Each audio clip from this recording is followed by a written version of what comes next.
शेतकरी बंधूंनो नमस्कार, मी आपला शुभचिंतक गोपाल उगले। शेतकरी मित्रांनो, आपण आलो टोळ कांदा पिकामध्ये। आता टोळ कांदाचा जर आपण विचार केला तर शेवटच्या स्टेजला सध्या टोळ कांदा पीक आहे। आणि मी आधी तुम्हाला उपाय सांगितला होता, मधमाशी जर आली नाही, मधमाशी येण्यासाठी उपाय सांगितले होते। आणि मधमाशी जर नाही आली तर त्याच्यासाठी उपाय काय करायचा आहे, कारण आपल्याला बीज भरण करायचं आहे, हाच आपला इनडायरेक्टली तिथं उद्देश असतो। त्याच्यासाठी काय करायचं हे सगळं मी तुम्हाला सांगितलं होतं। शेतकरी मित्रांनो, आता जर आपल्या पिकामध्ये मी सांगितलं त्या पद्धतीने जर तुम्ही काम केलं असेल, ज्या गोष्टी सांगितल्या त्या जर केल्या असतील तर तुमच्या शेतामध्ये तुम्हाला सांगतो या पद्धतीचं अशा प्रकारे तुम्हाला बीज भरण सध्या सुरू तुमच्या शेतामध्ये दिसत असेल कांदा पिकामध्ये।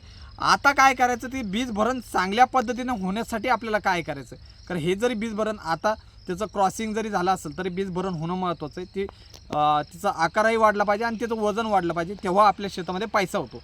आता याच्यासाठी करायचं आहे काय शेतकरी मित्र, आपल्याला अन्नद्रव्यांचं व्यवस्थापन करायचं आहे। आणि एक गोष्ट करायची त्या ठिकाणी, आता अन्नद्रव्यांचं व्यवस्थापन कोणतं करायचं आहे शेतकरी मित्र, तर फॉस्फरस आणि पोटॅशियमचंच त्यामध्ये आपल्याला जास्तीत जास्त भर तिथं द्यायची।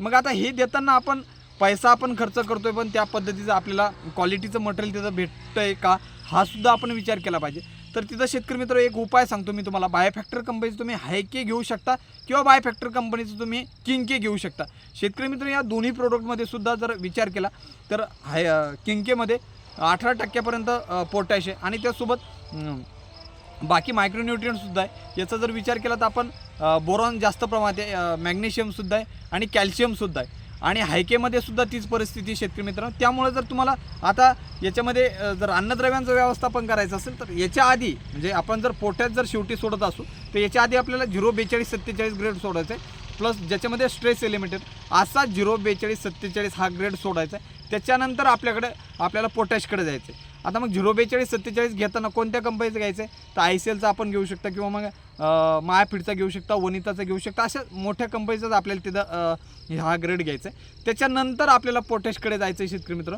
पोटॅशकडे जाताना तुम्ही डायरेक्ट पोटॅश नाही सोडलं तरी चालते शेतकरी मित्र। तुम्हाला सांगितलं तुम्ही बायोफॅक्टर कंपनीचं किंके किंवा हायके तुम्ही 100% सोडवू शकता, ते अप्रतिम रिझल्ट आलेले। त्यामुळे तुम्ही हे 2 ग्रेड सोडायचे। आधी आपल्याला 042-47 त्याच्यानंतर पोटॅशची मात्रा द्यायची, तर आपल्याला किंके किंवा हायके तिथं द्यायचं। आता त्याच्यानंतर शेतकरी मित्र काय काळजी घ्यायची, अशा वेळेला आपल्याला ज्यावेळेस बीज भरण होते त्यावेळेस जास्तीत जास्त पाणी आपल्याला आपल्या शेतामध्ये द्यायचं आहे। जितकं जास्त आपण पाणी देऊ तितकं आपलं पीक हे सशक्तपणे वाढेल आणि बीज भरण चांगलं होईल। त्यामुळे शेतकरी मित्रांनो, आपल्याला जर आपल्या कांद्या पिकाचं जर चांगल्या पद्धतीने उत्पन्न वाढवायचं असेल तर याच गोष्टी आपल्याला करायचे। मी तुम्हाला सांगितलं होतं की काय उपाय करायचे मधमाशी येण्यासाठी, मधमाशी नाही आली तर काय उपाय करायचे, या पद्धतीने जर तुम्ही केलं असेल तर 100% तुमच्या शेतामध्ये अशा पद्धतीचं बीज भरण सध्या सुरू असेल, चांगल्या पद्धतीने सुरू असेल।